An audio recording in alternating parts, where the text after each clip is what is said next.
Today's story is about a religious, pro-life woman who's totally against her daughter's abortion. My 20-year-old daughter Lily is in her sophomore year of college at an Ivy League school out of state where she got scholarship and financial aid, and got pregnant by her boyfriend Matt, who then discovered is cheating on her. She dumped him for cheating, and now she said she plans to abort the baby. She's 10 weeks pregnant with, and I'm devastated because my husband and older daughter Kara plan to help her do this despite my objections that's wrong of Lily to abort her baby out of inconvenience. I thought we were a Catholic family that, like all Mexican families, put family above everything. But my husband in particular is doing the thing where he's justifying and rationalizing the abortion because it is Lily, and I don't want her life ruined. Lily said she deserved a better baby daddy and better situation if she has kids in the future, and got angry when I told her that the time for her to decide if she was willing to have him as the father of her child was before she had sex with him. But she got very mad when I said that. I saw and told me it was not her fault. She was lied and cheated on.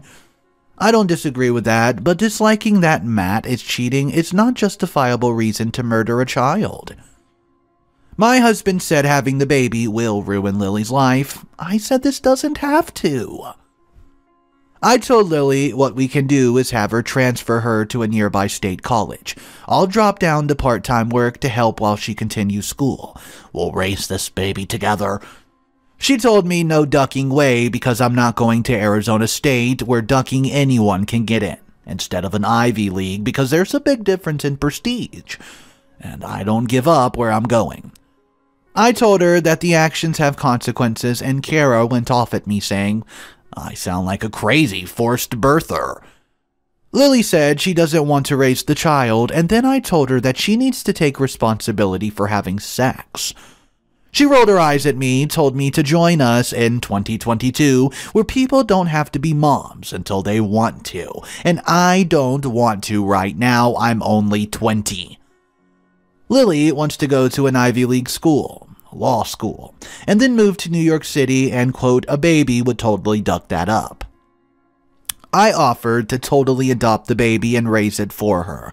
Just please don't murder it, and Lily said, I don't want to be pregnant with this freaking baby. I'm getting rid of it. You need to accept that. And hasn't talked to me in 3 days.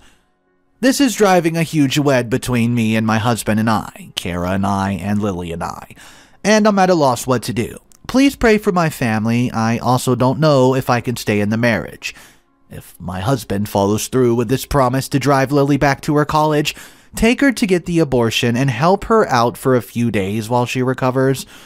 What's up, guys? Mr. Reddito here. So there's a few updates for this story, and things are about to kick off. I hope you're enjoying your day. Don't forget to subscribe to the channel just so you don't miss any future updates. And let's see what's going on with Lily. Following from my previous post, my husband and my oldest daughter Kara drove my pregnant 20-year-old daughter Lily back to college while I was at work yesterday, and they just informed me Lily had a surgical abortion today and it went safely. Now she's recovering. My precious first grandbaby was murdered. My youngest 2 daughters, I have 4, and a son aged 12, found me sobbing. Andy, who's 16, said it was the best thing for Lily. Oh, Emma, who's 14, said, I don't think I could have an abortion personally, but it was Lily's body and her choice, Mom. You need to get over it. I haven't spoken to my son about it.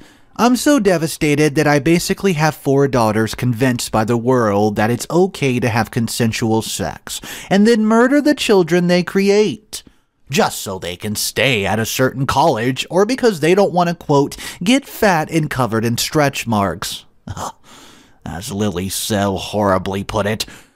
I'm horrified how selfish my daughter has become, choosing a baby murder over the temporary inconvenience of pregnancy, choosing an Ivy League school and killing her child, over finishing college in Arizona and giving life to the child she made through consensual sex. I'm devastated. And my husband aided and abetted her. I never wanted to be a divorcee, but I don't think I can stay in the relationship. And Andy and Emma have told me they want to live with father if I do, because I'm so being backwards and controlling. Please keep praying. I feel so lost. I feel like Jesus and the Virgin have forsaken me. Okay guys, Mr. Reddito here. So update 2 was actually removed. There's no way to recover it, so it skips straight to update 3, which comes out about 6 months after the first update. Well guys, my second oldest daughter abandoned her faith and family values by aborting an unplanned pregnancy because she wanted to stay at her Ivy League instead of coming back home to allow me to help raise her sweet baby.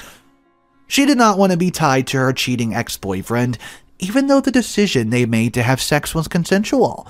My husband helped them get the abortion. Our relationship has been strained ever since, and he started talking divorce because I'm a, quote, unsupportive mother. For not wanting my grandchild murdered, I guess? Well, my 2 oldest daughters have become huge pro-abort activists since the fall of Roe. The daughter who aborted went to the huge protest in New York City with a sign that said, "My abortion was the best choice I ever made." She posted it on Instagram, wrote in the comments that she was 20 and still in college, newly single, and her life would have been over if she was forced to have a baby. Not mention of the fact she was willingly took the risk of making the person. I replied to it, listing all the help I offered her because she was painting herself like her life would be over and she'd be living in a box. No money to feed her baby if she's done it. She deleted my comment and told me to watch it or I'll block you from my socials. I've been told both by her and my oldest daughter have been making disgusting pro-Roe TikToks. I barred my youngest daughters from looking at their social media, but my husband overruled me. I'm trying to raise my children in faith, like we pledged to on our wedding day, and he doesn't even care. All 4 of my daughters are pro-choice. I don't understand where I went so very, very wrong raising them. I did everything I could to teach them the value of life, faith, and family. So, I asked my daughter, who aborted, how she explains this to content for her children in the future. And she rolled her eyes and said she never wants children because she'd rather travel, have a career, and have money, and children are annoying.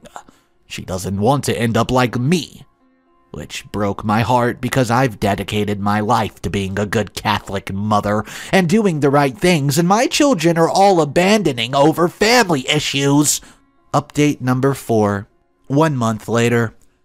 My 21-year-old daughter should be cradling a bump right now as she prepares for the greatest thing a woman can do, motherhood. She should be putting the final touches on a nursery, getting excited to meet her greatest blessing. Maybe the baby would come a little early, and she'd be on the couch right now, nursing her sweet little precious son or daughter, looking at them with love in her eyes, but my grandchild was murdered. My husband and her older sister took her for an abortion.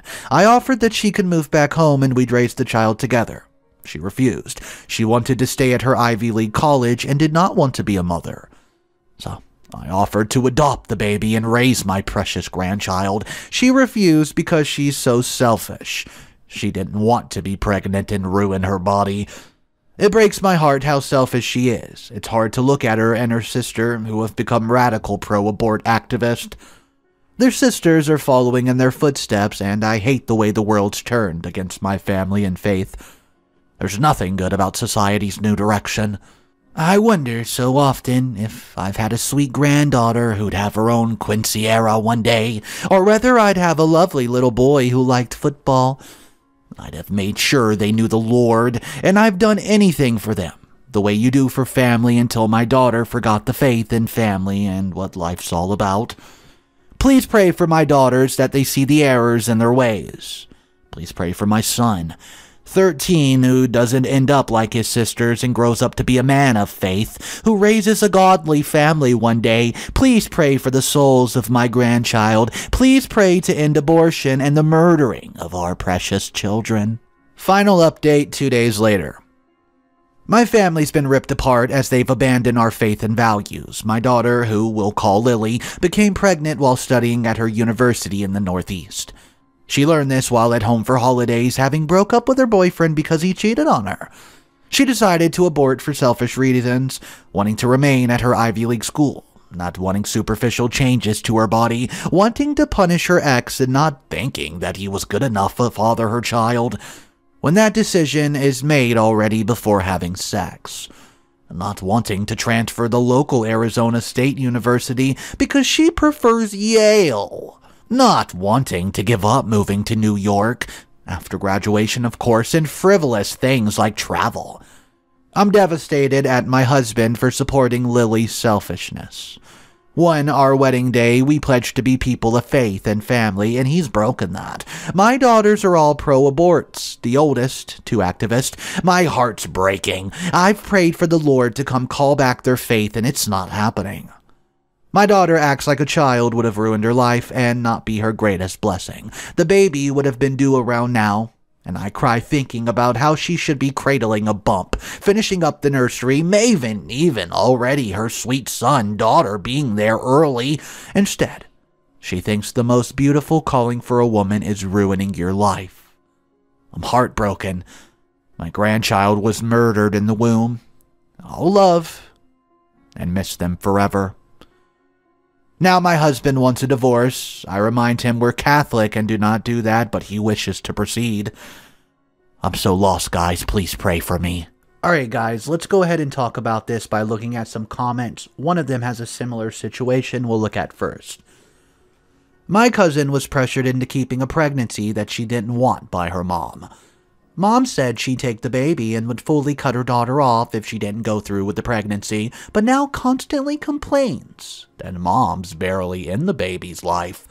I think she thought cousin would give birth, suddenly change her mind about being a mother, and now aunt stuck without the consequences. Comment 2. In my husband's Latin American country, all medical professionals have to do a year in undeserved communities so that those hospitals and clinics stay staffed. If you don't do it, you don't get your medical, dental, or nursing license. My brother-in-law is a doctor in said country, and once, soon after he returned from his year in the middle of the rainforest, his sister was spouting off a bunch of pro-life stuff about baby murderers and how life's scared and sacred. My brother-in-law stopped her right there and said, I'm sorry, but until you have to tell an 11-year-old who doesn't know how to read that she has a baby inside her because the game she played with her brother wasn't really a game, kindly STFU. Guys, let me know what you think of those two comments. Drop your thoughts down below, and we'll look at our next story on the day. My girlfriend was sexually abused while in the process of cheating on me. I don't know what to do from here. I've been sitting here for like 15 minutes trying to figure out how to start this. My head's completely spinning, my thoughts are just all over the place. I guess with the backstory, I've been dating Sarah for just under 2 years now. She has a close friend, John, who she's known since she was a child. I've never liked him. He was always a little creepy, blatantly flirted with Sarah for the entirety of our relationship, and made occasional passes that I was not comfortable with. So, cut to like 2 weeks before Sarah and I were invited to a gathering by a mutual friend. I had a workshop for work that night, so I couldn't attend, and with current circumstances, I was never going to be inclined to go anyways. I didn't want Sarah to go either, but she was very adamant. I guess I didn't want an argument, so I said fine. We ended up running into John later that day, and he mentioned the same party and asked us if we were going to go. My girlfriend told him that she was going, but I wasn't. He got this weird little smile on his face and said something along the lines of, well, if you're going, I guess I have to. Just something about his smile and way he said that really rubbed me in the wrong way. Plus, I didn't want to be possessive, but the idea of both of them together all night at a party did not sit well with me. After we got back to our apartment, I told her, a bit more firmly this time, I'm not comfortable with her going to the party, especially with him there. She told me I was simply overreacting and shut down the conversation at that. I'm sure most of you can figure out where this is going. I went to the workshop and she went to the party. It's got to be like 2 a.m. and she hadn't gotten home, nor was she answering my calls.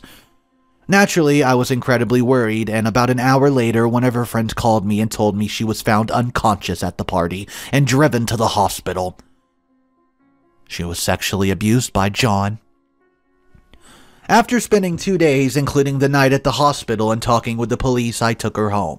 She told me John drugged her and dragged her upstairs where it happened in one of the bedrooms. She was an absolute mess. She did not want to go outside. She wasn't eating, had terrible nightmares. I did everything I could to confront her throughout the process. I was devastated for her and hated to see her like this, but I know this makes me sound like a terrible person. I don't blame her for John assaulting her, but I couldn't get the fact that I tried more than once to dissuade her from going to the party, and specifically saying her being with John makes me uncomfortable out of my head. I feel like I could have done more to protect her, and she should have listened to how I felt. Important side note, turns out John is literal living garbage. After her assault, we both felt it was best to get justice. There were drugs in her system, and all the physical indications were sexual abuse. We immediately filed a restraining order, and the police opened an investigation. Within the span of a week, after news had gotten around, 2 other girls came forward with similar encounters with John. So the guy's basically a serial abuser. Well, cut to now. My girlfriend's still in no better shape than she was 2 weeks ago. She gets panic attacks out of nowhere. She's lost 15 pounds and absolutely refuses to leave her apartment, even to seek therapy. I was committed to taking care of her and being there for her, but I got a call from one of my close friends, Sam, this morning. It was a long conversation, but it basically boiled down to him, as well as many others at the party that night, saw Sarah flirting with John the entire beginning of the party. According to him and people he's been talking to, she was at the very least matching, if not being the initiator in these exchanges with John. He also recounts that she wasn't blackout drunk, or seemingly that out of it, and worst of all, many saw her holding John's hands and taking John upstairs. At this point, I felt like I wanted to vomit. He told me he wanted the situation to cool down a bit before telling me, and was going to tell me after the party what happened. But with her being taken to the hospital under the circumstances, he didn't feel it was the right time. I decided to not assume anything and asked her about the specifics about what happened that night. She tries to tell me the same thing, that she was drugged, dragged out to the bedroom, but when I told her what Sam had told me, the color completely drained from her face. Pale white. She started to panic. I did my best to calm her down, but it was at least 30 minutes before she could catch her breath to speak.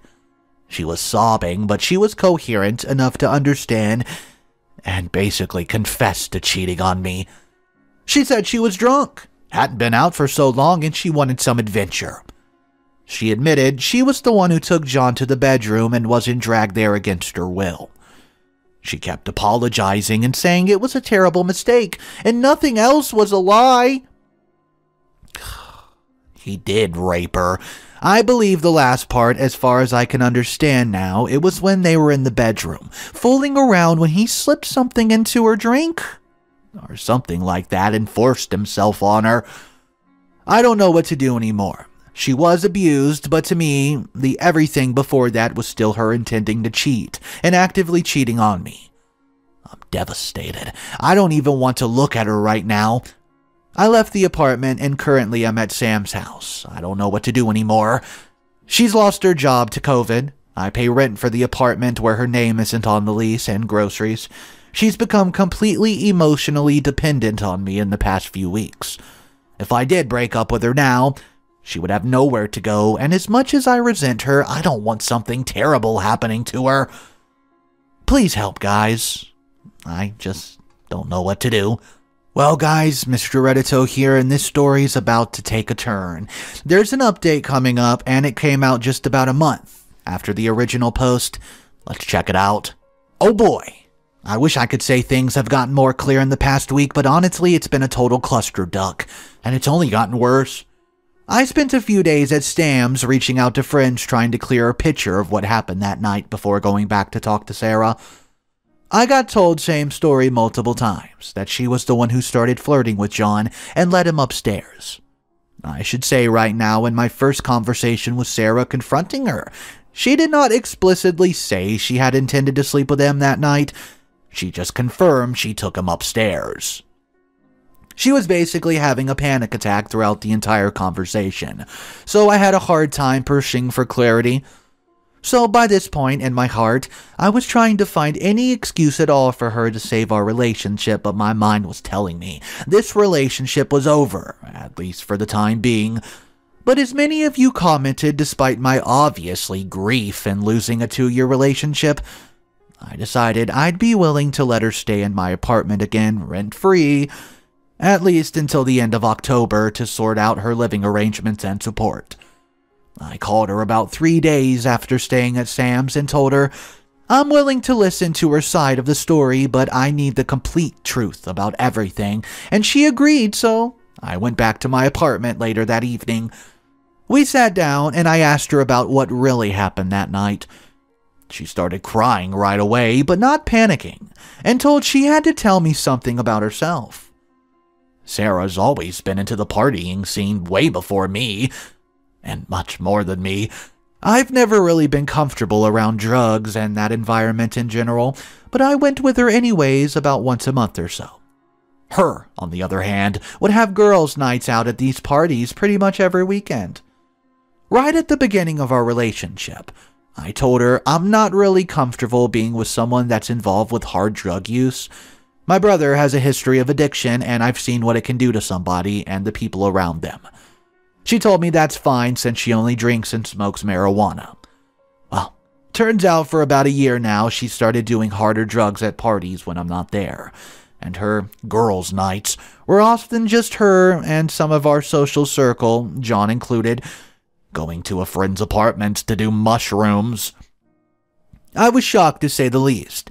I didn't even know what to do, think in that moment. I just tried to ask her more about what happened on the night she was assaulted, and if she was intended on cheating on me that night. Oh, she came clean, and tells me she did lead John upstairs, but swears she was not trying to sleep with him, just wanted drugs. He told her it was cocaine, but obviously it was not, since only fentanyl and alcohol showed up in her system at the hospital. She told me he immediately started coming on to her, but she tried to fight him off. Eventually, she was too drugged to fight back.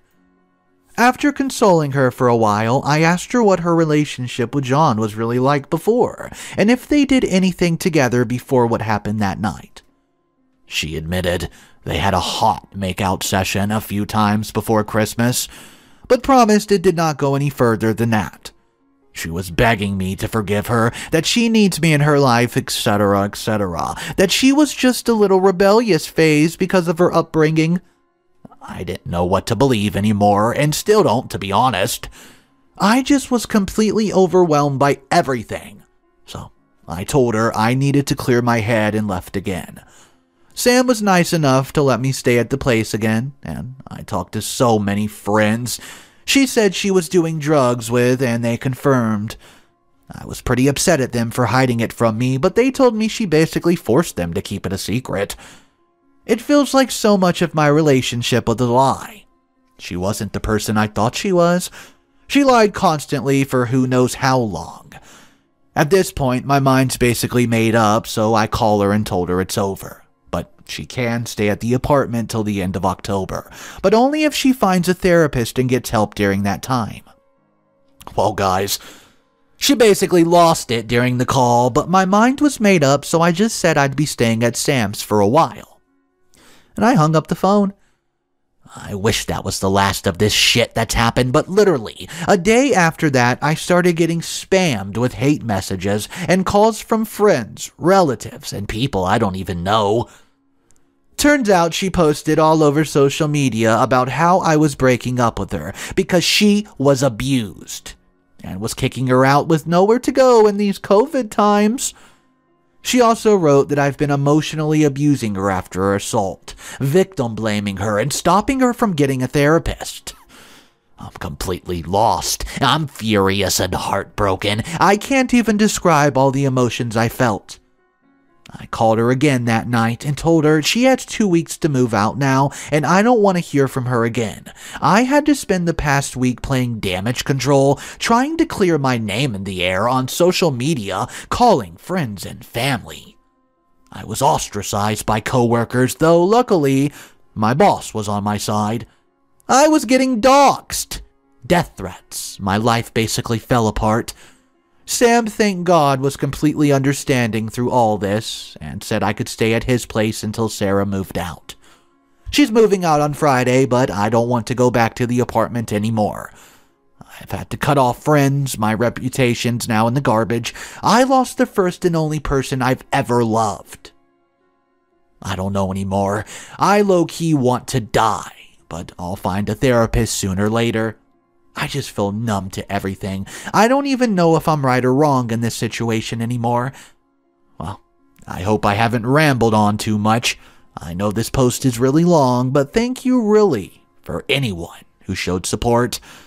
It means a lot. Alright guys, this is just a terrible situation for OP to be in. I bet his life is absolutely crumbling. Let's read a couple comments about this. At this point, I'm just hoping this story's not real. I just hope OP moves away from all this crap. Comment 2 replies to that saying, sadly, it'll make prosecuting John a whole lot harder. And if she did lie about being assaulted, it sure makes it harder for true victims to be believed and get justice. Well, this is a hot mess. Number 1, Sarah would have been out of her butt in the minute Sam told me about her cheating. Number 2, except it wouldn't have gotten that far because John would have been cut off the first breast poke, or I would have been gone. So guys, let me know what you think about this. Is there anything that OP could have done to prevented this before it happened? Drop your comments down below. Thank you so much for tuning in today. Consider subscribing, and I'll see you in the next video. See you later.